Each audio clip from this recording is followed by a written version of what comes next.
Good morning student. आपके 11th में जो सिलेबस है इस बार वो चेंज हुआ है। पहले तो क्या था कि आरबीएससी का जो सिलेबस था वो पुराना था, जिसमें 42 चैप्टर दे रखे थे और ये 3 साल सिलेबस अभी चला था। लेकिन अब आपके में सबसे बेनिफिट ये हुआ है कि एक तो एनसीईआरटी सिलेबस आपके आ गया है, जिसमें नंबर ऑफ चैप्टर भी कम है। प्लस नीट के लिए हम क्या करते हैं, तैयारी के लिए हम बायोलॉजी लेते हैं। तो पहले हमें क्या करना, 2-3 साल में क्या करना पड़ा कि 12th का अलग और एनसीईआरटी का अलग पढ़ना पड़ता, दो अलग अलग अपने को सिलेबस पढ़ने पड़ते। सब्जेक्ट कंटेंट्स तो सेम ही थे, लेकिन उनका जो कहते हैं ना इंडेक्स वगैरह है वो डिफरेंट हो गई थी। उसमें काफ़ी प्रॉब्लम थी। अब आपके बेनिफिट ये रहा कि आप 11th और 12th में जो पढ़ेंगे वो उसमें जाके वापस से पढ़ेंगे जाके, तो बेटर यही है। आज मैं आपको बायोलॉजी का मीनिंग स्टार्ट करता हूँ। What is biology? बायोलॉजी जिसको हिंदी में कहते हैं जीव विज्ञान।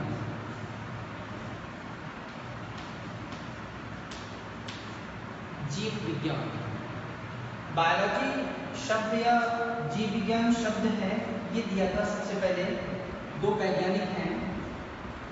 एक तो है लेमार्क और एक है ट्रेविनस। ये दो वैज्ञानिक हैं जिन्होंने बायोलॉजी शब्द दिया था, जिसका हम यूज करते हैं आज। ठीक है ना?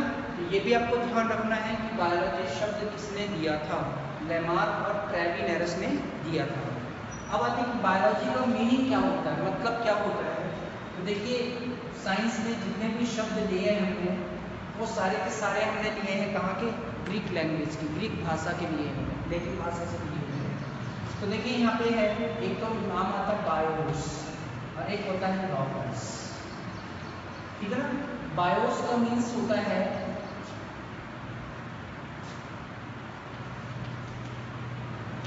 जीवन, मतलब लाइफ, और लॉगस मीन्स होता है अध्ययन।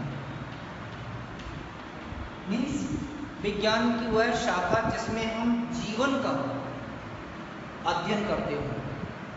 जीवन मतलब यहाँ पे हो गया कौन? सजीव। भाई जीवन किसमें है? सजीवों में।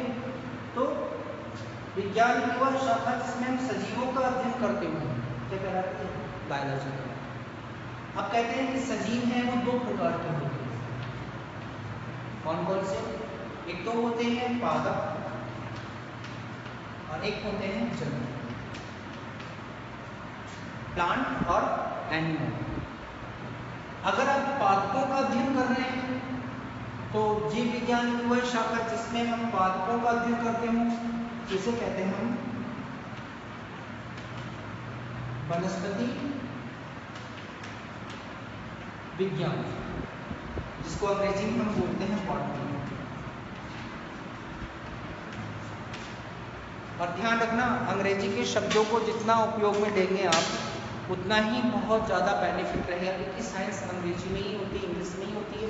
कम से कम टर्म्स तो आपको अंग्रेजी में ही याद करना जरूरी है, क्योंकि आगे के लिए अभी तो मैं मान लो हिंदी में बता दूंगा, वनस्पति विज्ञान कोई नहीं बोलता, क्या बोलते हैं सब लोग? उसको बॉटनी बोलते हैं। जीव विज्ञान कोई नहीं बोलता, क्या बोलते हैं? बायोलॉजी बोलते हैं। ऐसे ही जीव विज्ञान की वह शाखा जिसमें हम जंतुओं का अध्ययन करते हो, इसको कहते हैं जंतु विज्ञान। इसको बोलते हैं अपन क्या? जूलॉजी। तो बॉटनी और जूलॉजी, इन दोनों को अगर हम जोड़ दें तो क्या बनती है? बायोलॉजी। तो बायोलॉजी का मतलब होता है कि एक विज्ञान की वह शाखा जिसमें हम वनस्पति विज्ञान तथा जंतु विज्ञान दोनों का अध्ययन करते हैं, क्या कहलाती है? जीव विज्ञान या बायोलॉजी कहलाती है। तो इस तरह से आप देख सकते हैं कि ये सबसे पहला एक टॉपिक है जो मैंने आपको बायोलॉजी का जो इंट्रोडक्शन है वो दिया है। अब एक सबसे इम्पोर्टेंट बात ये भी है कि अभी अपने क्या है कि अपने बायोलॉजी में अगर हम देखें 11th क्लास में टोटल चैप्टर है यहाँ पे 22। बायोलॉजी में 11th क्लास के एनसीईआरटी की बायोलॉजी में 22 चैप्टर हैं। इनमें से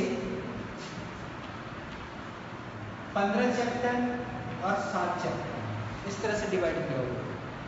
ये तो है बॉटनी के, और ये है जूलॉजी। और इनमें से 22 चैप्टर में से 3 चैप्टर कॉमन है। कॉमन का मीन्स जो बॉटनी में भी आते हैं और जूलॉजी में भी आते हैं, दोनों में आते हैं। दोनों में हमने इनको शामिल कर रखा है। किसमें से? 22 में से 3 चैप्टर, जैसे कोशिका है ना, इस तरह के कुछ है, जैसे जैव अणु है, तो इनको हम बॉटनी में पढ़ते हैं और हम इनको जूलॉजी में पढ़ते हैं। तो ये था यहाँ पे छोटा सा इंट्रोडक्शन था बायोलॉजी का। बायोलॉजी शब्द किसने दिया, बायोलॉजी का मीनिंग क्या होता है, ठीक है ना। बायोलॉजी में कौन कौन आते हैं, पादप और जंतु। और बायोलॉजी में हम बात करते हैं पादपों के अध्ययन क्या कहते हैं और जंतुओं के अध्ययन क्या कहते हैं, ठीक है ना। तो अपने कह सकते हैं बॉटनी और जूलॉजी दोनों मिलकर है ना बायोलॉजी का निर्माण करती है। और टोटल चैप्टर हो गए 22। अब इसमें भी क्या हुआ कि इस सेशन में वैसे तो आपको 22 के 22 चैप्टर पढ़ने होते हैं, पढ़ने पड़ेंगे भी आगे जाके भी, लेकिन अपना सेशन अगर लेट स्टार्ट हुआ है, आप देख रहे हैं ऐसा, तो इसमें से राजस्थान बोर्ड केवल इस साल के लिए, केवल इसी साल के लिए 40% पार्ट है उसको हटाएगी, इसमें से रिमूव करेगी, डिलीट करेगी इसमें से। अब कौन से पार्ट को डिलीट करेगी, जब वो आ जाएगा तो मैं आपको बता दूंगा कौन ये पार्ट, ये चैप्टर, ये टॉपिक हैं, इनको हटा दिया गया है इसमें से, ठीक है ना। तो इस तरह से हम देखते हैं और आज हम स्टार्ट करते हैं। सबसे पहले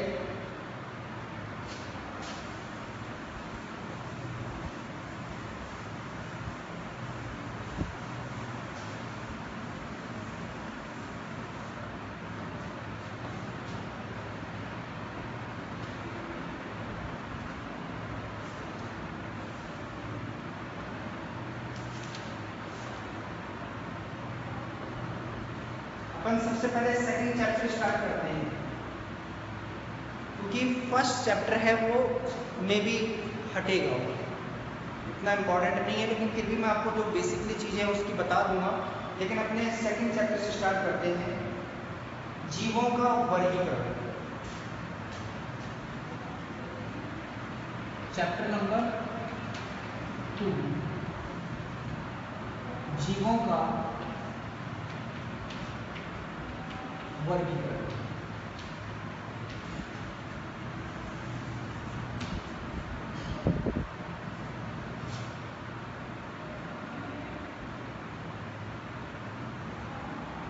तो देखो, आपने देखा है कि इस पृथ्वी पर विभिन्न प्रकार के जीव जंतु पाए जाते हैं। अब उन जीव जंतुओं का हम एक साथ अध्ययन नहीं कर सकते। क्यों? अगर हम जंतुओं की बात करें, लाखों करोड़ों की संख्या में जंतु हैं और लाखों करोड़ों की संख्या में पादप हैं। अब इन लाखों करोड़ों जंतुओं को और पादपों को हम एक साथ अध्ययन नहीं कर सकते। तो हमने क्या किया, वैज्ञानिकों ने सोचा क्यों ना एक ऐसी तकनीकी, एक ऐसी विधि अपनाई जाए जिसमें हम सभी जंतुओं का, सभी पादपों का हम एक तरीके से, एक सिस्टम से हम क्या कर सकते हैं, उनका वर्गीकरण कर सकते हैं। तो सबसे पहले यहाँ पे हम बात करते हैं वर्गीकरण का उद्देश्य क्या होता है, क्या अर्थ होता है, क्या मतलब होता है इसका। तो देखिए, वर्गीकरण का सबसे पहले इसका मतलब यही होता है कि हम सभी प्रकार के पादप व जंतुओं का हम एक साथ आसानी से उनका हम क्या कर सकते हैं, अध्ययन कर सकते हैं। लक्षणों का, आकारिकी का मतलब बाहर से, आंतरिक मतलब अंदर से, इस तरह से हम क्या कर सकते हैं, एक साथ उनका हम क्या कर सकते हैं, अध्ययन कर सकते हैं। तो देखिए, सबसे पहले यहाँ पे बात करते हैं, तो सबसे पहले सभी सजीवों को जो वर्गीकृत किया है वो किया। तो देखिए बेटा, सबसे पहले क्या हुआ कि सबसे पहले सभी जीवों का वर्गीकरण जो स्टार्ट किया था वो क्या था, अरस्तु ने। इन्होंने सबसे पहले वर्गीकरण को प्रारंभ किया था। तो अरस्तु ने क्या किया, सबसे पहले पादपों को वर्गीकृत किया। किसके आधार पे? उनके आकार के आधार पर।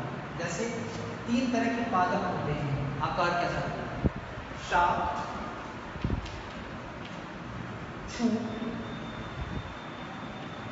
और वृक्ष। ये बायोलॉजी के नियम हैं। शाख माने घास, छूट माने झाड़ी और वृक्ष वृक्ष होते हैं आकार के आधार पर। देखिए क्या हो गए, घास, झाड़ी और वृक्ष जो बड़े आकार के होते हैं।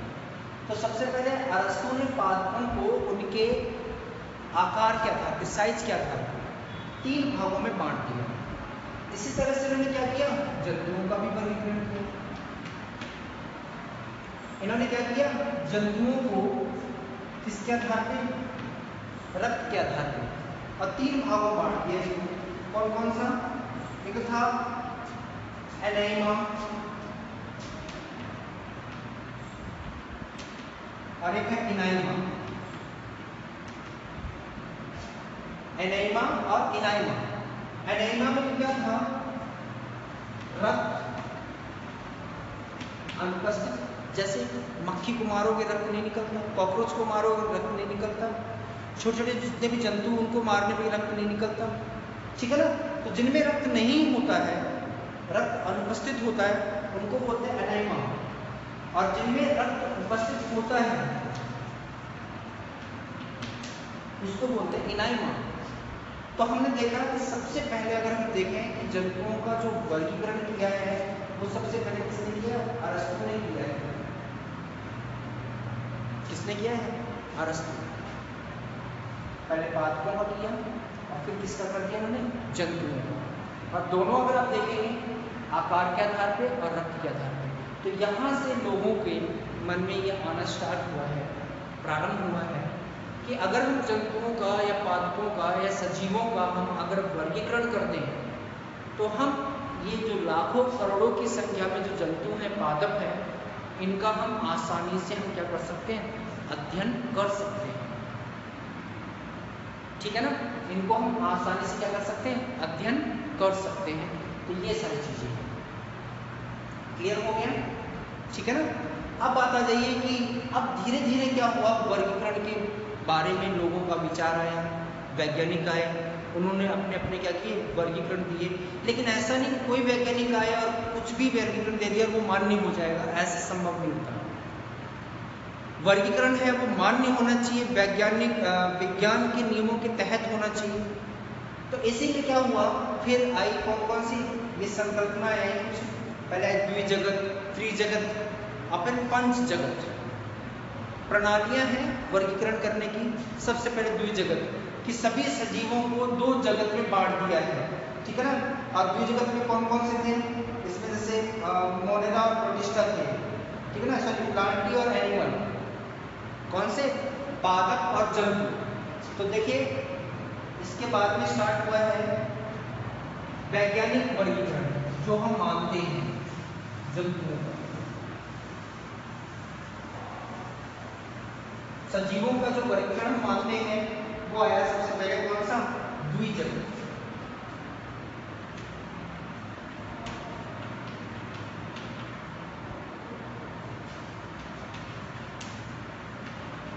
द्विजगत वर्गीकरण, और ये वर्गीकरण दिया था कार्लोस लीनियस ने, ठीक है ना। किसने दिया था, कार्लोस लीनियस ने दिया था। कार्लोस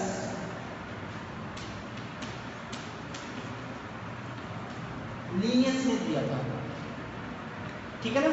और इस वर्गीकरण के आधार पर इन्होंने बताया, कार्लोस लीनियस ने, ये पहले वैज्ञानिक हैं जिन्होंने वर्गीकरण का वैज्ञानिक आधार दिया कि सब वर्गीकरण इस नियम के तहत होना चाहिए।